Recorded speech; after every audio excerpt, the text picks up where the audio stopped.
Guys, ഇന്ന് നമുക്ക് വായിലിട്ടാൽ അലിഞ്ഞു പോകുന്ന ഒരു ഗോവൻ സ്വീറ്റ് ഉണ്ടാക്കിയാലോ? ഇതിന്റെ പേരാണ് മിൽക്ക് ക്രീം. ഒരു പാൻ എടുത്ത് അതിൽ 1 കപ്പ് പാൽ ഒഴിച്ച് തിളപ്പിക്കാൻ വെക്കാം.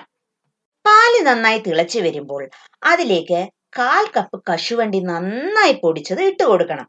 എന്നിട്ട് കൈവിടാതെ ഇളക്കി കൊടുക്കണം കേട്ടോ. കശുവണ്ടി കട്ട കെട്ടാതെ നന്നായി ഇളക്കി യോജിപ്പിക്കുക. ഇതിനുശേഷം അതിലേക്ക് 2 ടേബിൾ സ്പൂൺ പഞ്ചസാര കൂടി ഇട്ട് കൊടുക്കണം. എന്നിട്ട് നന്നായി ഇളക്കാൻ മറക്കല്ലേ. കശുവണ്ടിയല്ലേ, അത് അടിക്ക് പിടിക്കും.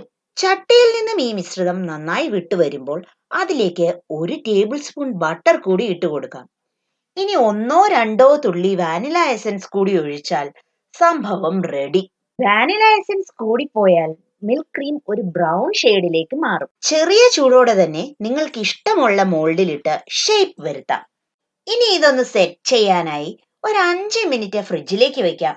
അതിനുശേഷം ഡീമോൾഡ് ചെയ്ത് നമുക്കൊക്കെ കഴിക്കാം.